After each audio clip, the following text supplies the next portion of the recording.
सीमा सड़क संगठन BRO अरुणाचल प्रदेश में 4170 मीटर ऊंचे सेला दर्रा से गुजरने वाली 2 सुरंगों का निर्माण करेगा, जिससे तवांग से होकर चीन की सीमा तक की दूरी 10 किलोमीटर तक कम हो जाएगी। BRO ने कहा, इन सुरंगों से तेजपुर में सेना के 4 कोर के मुख्यालय और तवांग के बीच यात्रा के समय में कम से कम 1 घंटे की कमी आएगी। इससे बड़ी बात यह है कि इन सुरंगों से यह सुनिश्चित होगा कि NH-13 और खास तौर से बोमडिला तथा तवांग के बीच 171 किलोमीटर लंबे रास्ते में हर मौसम में आवागमन हो सके, जिससे जल्दी हो पहुंच। सुरंगों का निर्माण पूर्वी हिमालय में राज्य के दुर्गम स्थलों से गुजरते हुए तिब्बत के अग्रिम इलाकों तक जल्दी पहुंचने की भारत की कवायद का हिस्सा है।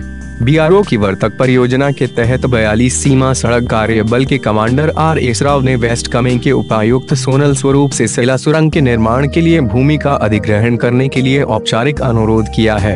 ये सड़कें जोड़ने की योजना इस परियोजना में राष्ट्रीय राजमार्ग तक एकल मार्ग को दोहरे मार्ग में परिवर्तित करना शामिल है। विज्ञप्ति में कहा गया है कि इसमें सेला छबरेला रिज के जरिए 475 मीटर और 1790 मीटर लंबी 2 सुरंगों को नुरांग और मौजूदा बालीपरा चौधर तवांग रोड से जोड़ने की योजना है। निर्माण को मिली मंजूरी। प्रोजेक्ट वर्तक के मुख्य इंजीनियर ने इस निर्माण को मंजूरी दे दी है। अरुणाचल प्रदेश में कलाकटांग और असम में उरांग के जरिए भूटान सीमा पर एक छोटी सड़क है, लेकिन उसका ज्यादा इस्तेमाल नहीं किया जाता।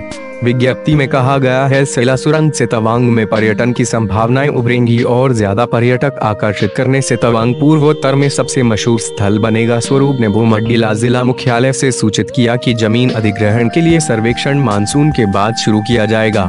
भारतीय सेना के लिए जरूरी होंगी सुरंग। भारत की सीमाओं पर सड़कों का जिम्मा संभालने वाले BRO ने प्रस्तावित सुरंगों की तकनीकी जानकारियां प्राप्त कर ली है। सर्दी में जब भारी हिमपात के कारण सड़कों से संपर्क टूट जाता है, तो ऐसे में ये सुरंगें भारतीय सेना के लिए वरदान साबित होंगी।